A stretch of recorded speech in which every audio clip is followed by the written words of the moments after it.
What would you do if the person you trusted most swung a baseball bat at your child's head, leaving her bleeding on the floor? I'm Emily Carter, and I lived that nightmare, a single crack that shattered my family and revealed a monster hiding behind a familiar smile. Was it rage, madness, or something darker lurking all along? Stick with me to uncover the truth. And if this grips you, hit subscribe to help us reach our first 1,000 supporters.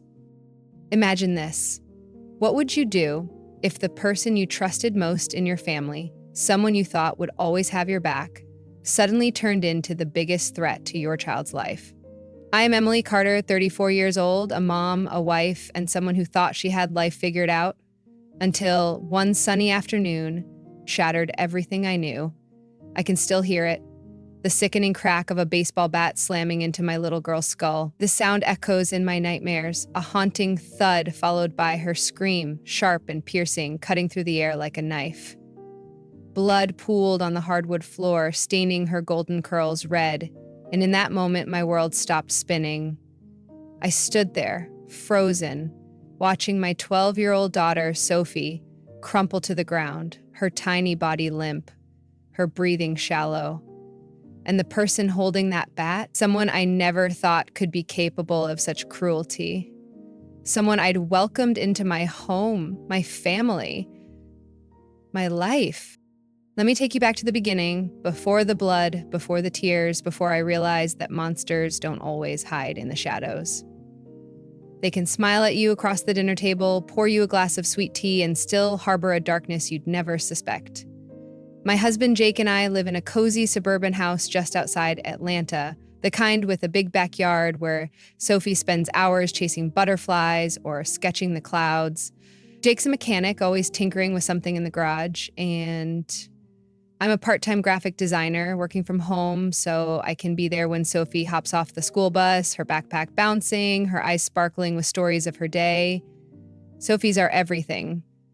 12 years old, curious, bright, with a laugh that fills the house like sunlight. She's the kind of kid who finds magic in the smallest things, a shiny rock, a ladybug, a butterfly with wings so blue they look like they're painted by the sky itself. We'd built a good life, Jake and I. Sure, we had our struggles, bills to pay, the usual arguments about whose turn it was to mow the lawn. But we were happy, solid, the kind of family you see in those feel-good commercials, laughing over pizza on a Friday night. But there was one part of Jake's world I'd never fully fit into. His family. Specifically his mother, Margaret Carter, Maggie, as we called her. She lived an hour away in a small, weathered house on the outskirts of a sleepy Georgia town. Maggie was a widow, tough as nails, a retired school teacher who'd spent decades drilling multiplication tables and discipline into kids. Jake always said she was old school, raised him with a firm hand and a no-nonsense attitude. She's just set in her ways, he'd tell me with a shrug whenever I'd complain about her sharp tongue, or the way she'd critique my parenting. She means well, Em. I tried to believe him, I really did.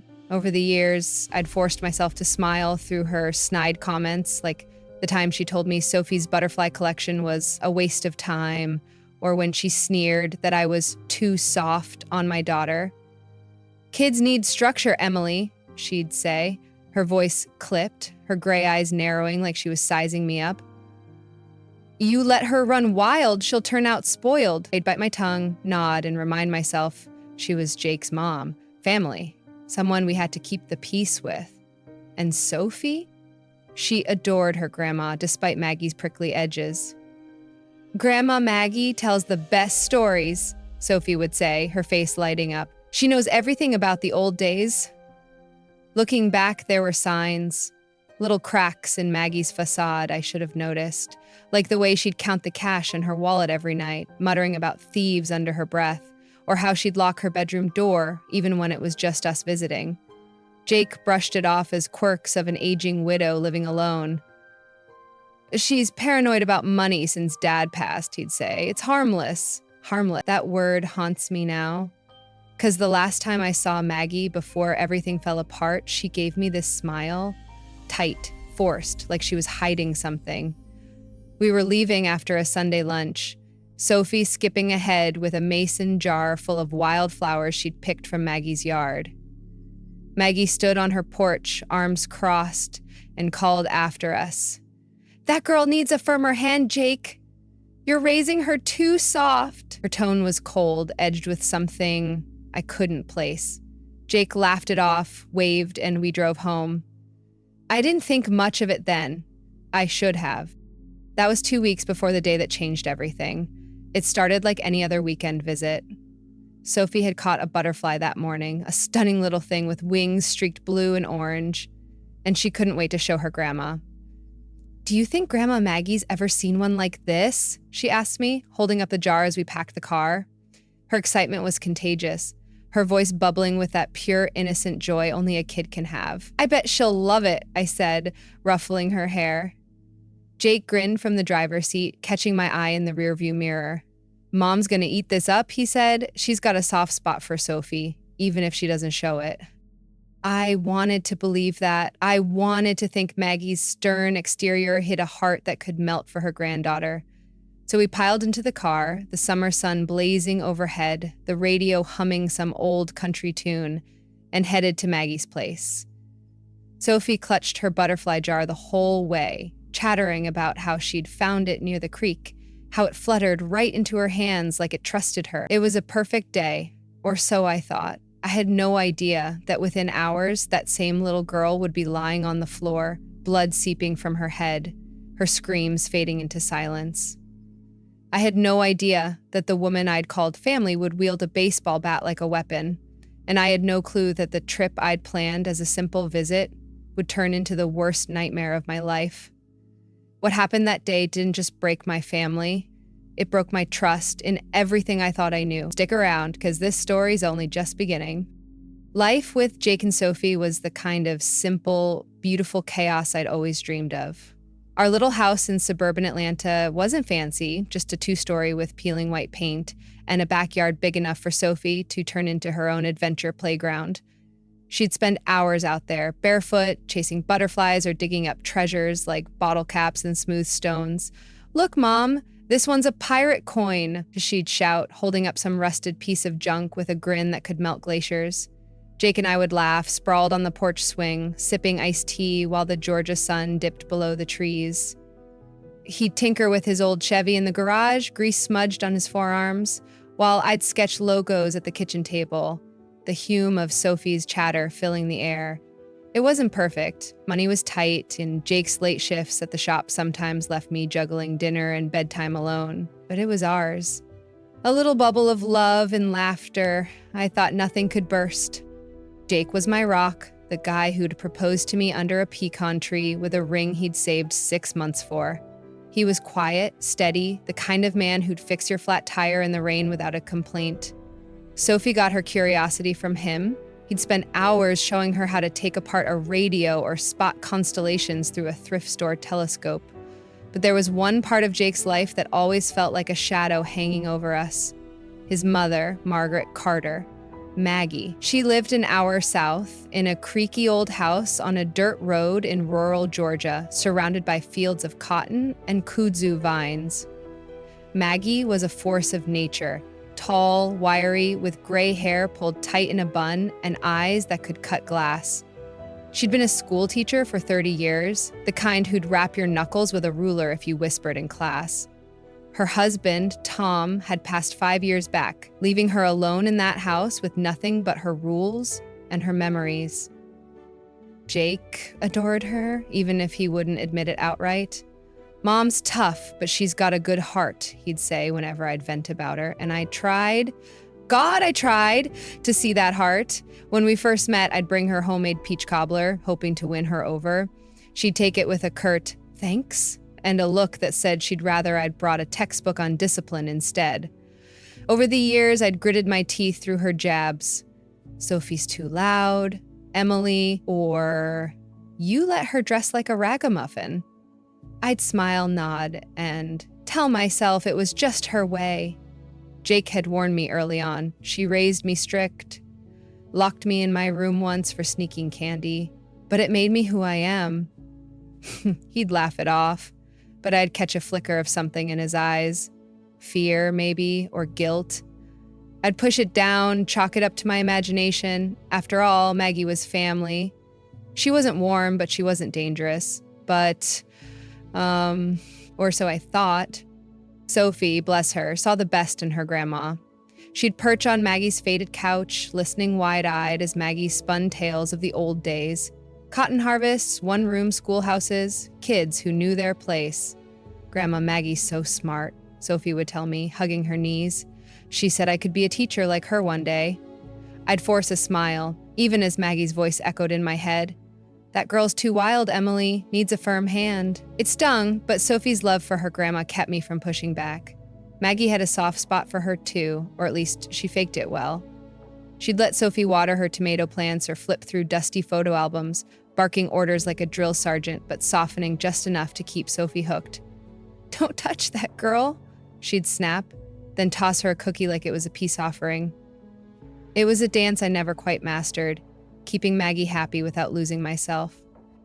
But there were moments, little red flags I brushed off like dust on a shelf. Maggie was obsessed with control. Her house was a museum of rules. She'd count the dollar bills in her purse every night, lips moving silently like she was guarding a fortune. "You can't trust folks these days," she'd mutter, shooting me a look that made my skin crawl. Once, when Sophie accidentally knocked over a vase, Maggie's face went white with rage. "Clumsy little thing," she hissed, gripping Sophie's arm so tight it left red marks. Sophie cried, and I stepped in, heart pounding. "She didn't mean it, Maggie." She let go, but her eyes stayed hard, unyielding. Jake shrugged it off later. "She's just protective of her stuff. Dad's death hit her hard. Protective. That's what he called it." I let it slide, told myself I was overreacting. Then there was the money thing. Maggie hoarded cash like it was oxygen, tucked in drawers, under mattresses, even taped inside old books. "Banks are for fools," she'd say, her voice sharp. "Thieves are everywhere." I'd roll my eyes, but Sophie found it fascinating. "Grandma's like a pirate with treasure," she'd giggle. I'd laugh, but unease gnawed at me. Why the paranoia? Why the locks on every door, even when we were there? Jake said it was grief, loneliness, age. "She's harmless, Em," he'd insist, kissing my forehead. "You worry too much." Maybe he was right. Maybe I was seeing ghosts where there were none. But that last Sunday lunch, 2 weeks before hell broke loose, something shifted. Maggie watched Sophie pick wildflowers in her yard, her lips curling into a thin, forced smile. "Pretty flowers won't teach her respect," she said, her voice low. "Icy. You raising her weak, Jake." He waved it off, but I felt it. A chill, a warning I couldn't shake. That day stuck with me, a splinter under my skin. I didn't know then that it was the calm before the storm. I didn't know that Maggie's firm hand wasn't just talk. I didn't know that the next time we'd see her, she'd turn a simple visit into a nightmare, leaving Sophie bleeding, me screaming, and Jake questioning everything he'd ever believed about his mother. Looking back, the signs were there, blinking like neon lights. I just didn't want to see them. What about you? Have you ever ignored a gut feeling about someone you loved? Tell me in the comments. I need to know. I'm not alone in this. It was one of those perfect Georgia summer days, the kind where the air smells like honeysuckle and the sun paints everything golden. Sophie woke up buzzing with excitement, her butterfly jar clutched tight in her hands. "Mom, look at this one," she squealed, holding it up to the kitchen window. The little creature inside fluttered its wings. Vibrant blue, streaked with orange, like a tiny piece of the sky had landed in our backyard. I caught it by the creek. "Do you think Grandma Maggie's ever seen one this pretty?" Her eyes sparkled, her blonde curls bouncing as she spun around. I couldn't help but smile. "You'll love it, sweetie," I said, pouring coffee into a thermos for the drive. "You know how she likes your stories." Jake poked his head in from the garage, wiping grease off his hands with a rag. "Mom's gonna flip when she sees that," he grinned. "Let's get moving. She hates it when we're late." The hour-long drive to Maggie's felt like a mini road trip. Sophie sat in the back seat, chattering about how the butterfly had flown right into her hands like it trusted her. Jake turned up the radio, some old Johnny Cash tune filling the car, and I leaned my head against the window, watching the suburbs fade into rolling fields. It was routine, our weekend visits to Maggie's creaky old house. She'd greet us with her usual stiff nod, maybe a tray of oatmeal cookies if we were lucky, and we'd spend the afternoon doing chores or listening to her ramble about the good old days. Sophie always made it bearable, her energy softening even Maggie's sharp edges. I had no clue that this time, routine would turn into chaos. We pulled up to Maggie's place around noon, the gravel crunching under our tires. Her house looked the same as always, weather-beaten siding, a sagging porch, tomato plants lining the yard like soldiers. Sophie hopped out, jar in hand, practically skipping to the door. "Grandma Maggie, I've got something to show you," she called. Maggie stepped onto the porch, arms crossed, her gray bun tight as ever. "Well, don't just stand there hollering," she barked. But there was a flicker of something, pride, maybe, in her eyes as Sophie raced up the steps. "Come see," Sophie said, setting the jar on the railing. Maggie peered at it, her lips twitching into a rare half-smile. "Pretty enough," she grunted. "Better not let it die in there." Inside, the house smelt like cinnamon and mothballs, a faint hum of a radio playing hymns in the background. Jake hauled a bag of tools to fix Maggie's leaky faucet, and I started wiping down her dusty kitchen counters. Sophie darted off to explore her usual routine, poking through Maggie's old bookshelves or peering into cabinets like a treasure hunter. I heard her humming to herself in the living room, a soft, happy sound that made me smile as I scrubbed. Everything felt normal, peaceful, like a snapshot of a lazy Sunday, until it wasn't. "Mom, look what I found!" Sophie's voice rang out, bright and curious. I set the sponge down and walked into the living room. She stood by Maggie's ancient oak desk, one of its drawers half open, holding up a crisp $50 bill and a faded leather journal. "It was tucked inside this," she said, pointing to the journal, her face glowing like she'd discovered gold. "Maybe Grandma forgot it was there?" I opened my mouth to respond, something like, "Put it back, sweetie." But before I could, a shadow loomed in the doorway. Maggie, her eyes locked on Sophie, then the money, and her face twisted into something I'd never seen before. Pure, unfiltered rage. "What the hell are you doing?" Maggie's voice sliced through the room, sharp and venomous. Sophie froze, the bill trembling in her hands. I found it, Grandma," she stammered. "It was in the book. I wasn't—" Maggie stormed forward, snatching the money from Sophie's fingers. "Don't lie to me, you little thief," she snarled. "Who told you to snoop in my things?" My heart thudded. "Maggie, she didn't mean—" I started, stepping toward them, but Maggie cut me off, her glare pinning me in place. "Stay out of this, Emily. She's been raised with no respect." Sophie's lip quivered. "I'm sorry, Grandma, Before she could finish, Maggie lunged, grabbing Sophie's hair in a fistful. A scream tore from Sophie's throat, high and panicked, as Maggie yanked her backward. "You think you can steal from me?" Maggie hissed, her voice shaking with fury. Sophie stumbled, her hands clawing at Maggie's grip, tears streaming down her cheeks. I rushed forward. "Maggie, stop it!" But she shoved me aside with a strength I didn't know she had. Jake burst in from the kitchen, eyes wide. "Mom, what the hell?" he shouted, grabbing her arm, but Maggie shook him off like he was nothing. Then I saw it. The baseball bat, leaning against the wall, left over from a family game months ago. Time slowed as Maggie let go of Sophie, shoving her to the floor. Sophie hit the hardwood with a thud, sobbing, and Maggie reached for the bat. "No!" I screamed, lunging toward her, but I was too late. With a terrifying roar, Maggie swung, the metal cracking against Sophie's head. The sound, God, that sound, echoed through the room, a sickening crunch that stopped my heart. Sophie collapsed instantly, her body limp, blood trickling from her temple, staining her curls red. Her butterfly jar rolled across the floor, shattering against the wall. I dropped to my knees, hands shaking as I cradled her. "Sophie, baby, wake up." Her eyes fluttered, dazed, her breathing shallow. Jake stood frozen, his face a mask of horror. "Mom, what did you do?" he whispered, fists clenched. Maggie stood there, panting, the bat still in her hands, her eyes cold and unrepentant. "She needed to learn," she spat. "You've spoiled her rotten." I pressed my hand to Sophie's head, blood seeping through my fingers. Jake, we need to go. Now! He snapped out of it, scooping Sophie up, her small frame dangling in his arms. We ran for the car, leaving Maggie standing there, a monster in the shell of the woman I'd once called family. That day didn't just break Sophie's head. It broke everything I thought I knew about love, trust, and the people closest to us. The car screeched down the highway, tires burning rubber as Jake floored the gas. Sophie lay limp in my lap, her head cradled against my chest, blood matting her curls and soaking through my shirt. "Hold on, baby, just hold on," I whispered, my voice cracking, my hands trembling as I pressed a wadded-up jacket to her wound.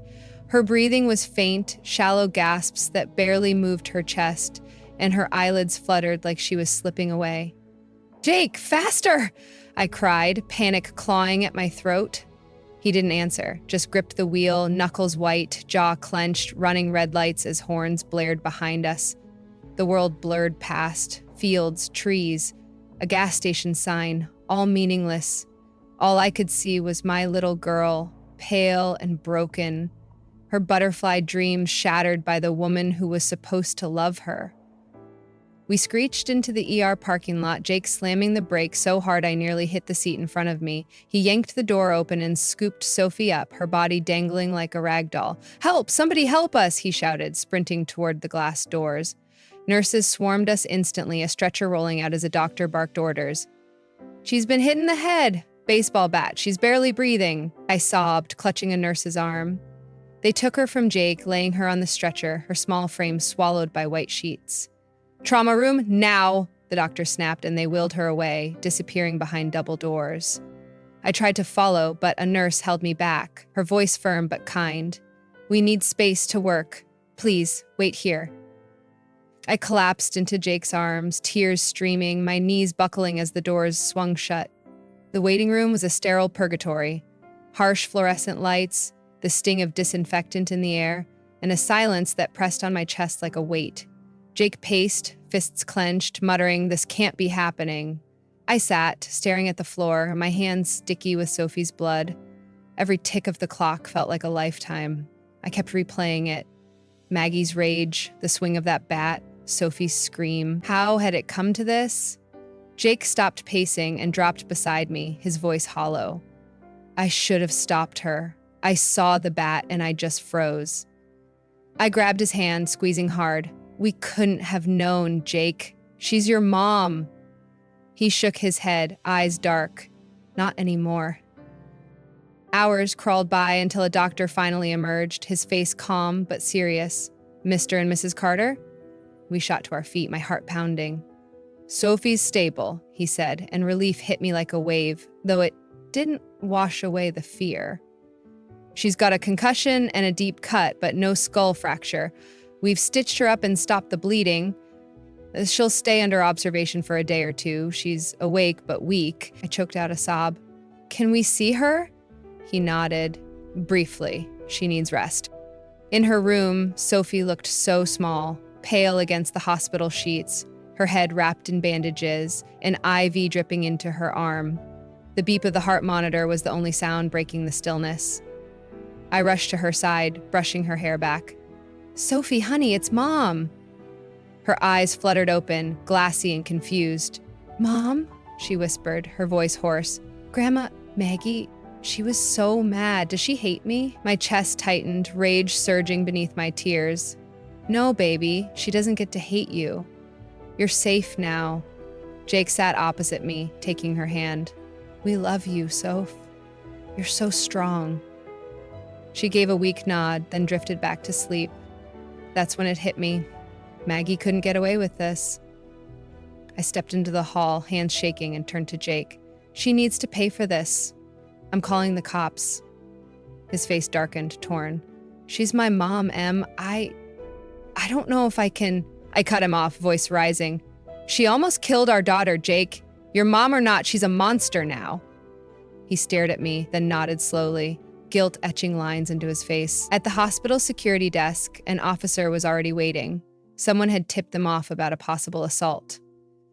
"You're Sophie's parents?" he asked, notepad ready. "Tell me what happened."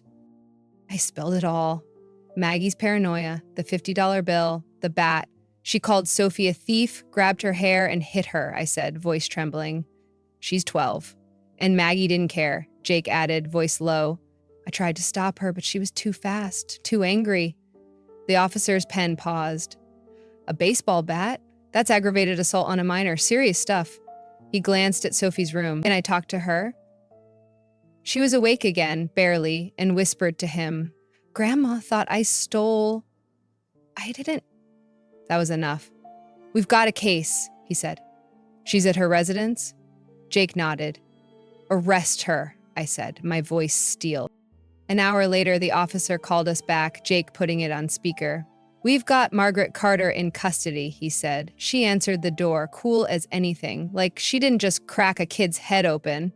My stomach churned as we heard the muffled audio. Cops knocking, Maggie's sharp voice. What's this nonsense? Then, Margaret Carter, you're under arrest for aggravated assault and child abuse, she scoffed. That brat needed discipline, not coddling. Jake's jaw tightened, and I muttered, she's not your kid to discipline. Handcuffs clicked, and she snarled. You can't do this. The call ended, but the fight wasn't over. Weeks later, the trial came. Maggie sat in an orange jumpsuit, her cold eyes glaring as the prosecutor laid it out. She struck her granddaughter with intent to harm. A neighbor testified Maggie had once whipped a kid with a switch for picking her tomatoes. Then Sophie took the stand, small and brave. She hit me because of the money, she whispered. I didn't take it. The jury didn't flinch. Guilt 15 years, no parole for 10. Maggie spat at Jake as they cuffed her. You betrayed me. He didn't blink. You betrayed us first. Justice was served, but the scars remained. What would you have done? Let me know below. The courtroom doors closed behind us, Maggie's orange jumpsuit disappearing as the bailiffs led her away. 15 years. It was over. Or at least the legal part was. But as Jake, Sophie, and I stepped into the humid Georgia air, the weight of what happened didn't lift. It clung to us like damp heat, a shadow we couldn't shake. Sophie clung to my hand, her small fingers trembling despite the bandages being gone from her head. The physical scars were fading, a thin pink line across her temple hidden under her curls. But the emotional ones? Those were deeper, raw, and silent. We drove home in a daze, the radio off, the hum of the engine the only sound. Our little house waited. Once a sanctuary, now a reminder of the trust we'd lost. That first night, Sophie wouldn't sleep alone. She crawled into our bed, clutching her stuffed bear, the one she'd clung to in the hospital. Mom, she whispered, her voice small in the dark.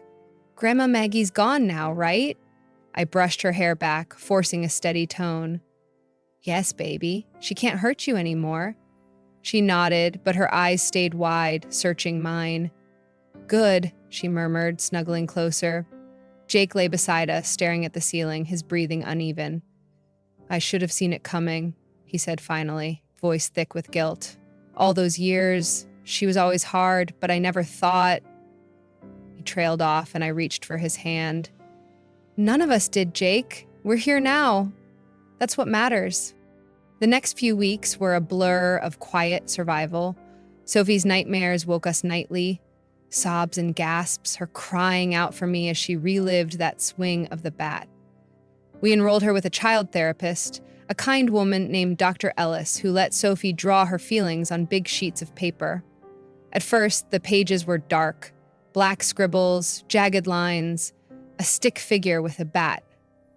That's Grandma, she'd whisper, then crumple it up. I'd sit outside the room, listening through the door, my heart breaking with every muffled word.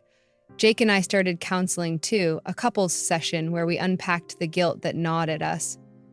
I let her into our lives, Jake said once, fists clenched. I almost lost Sophie because of it. The therapist shook her head. You acted when it counted. You got her out. Focus on that. Little by little, we rebuilt. We couldn't stay in that house. The living room still echoed with Sophie's screams. So we moved, trading our suburban bubble for a smaller place closer to the city. It had a sunny porch and a yard full of wildflowers, a fresh start. Sophie picked her room's paint, bright yellow like sunshine, and we hung her butterfly sketches on the walls, turning her fear into something beautiful. She started drawing again, her pencils tracing delicate wings instead of dark chaos. "This one's for you, Mom," she said one day, handing me a picture of a blue and orange butterfly soaring over a field. I hugged her tight, tears stinging my eyes. Her laughter crept back too, soft at first, then louder, filling the house like it used to.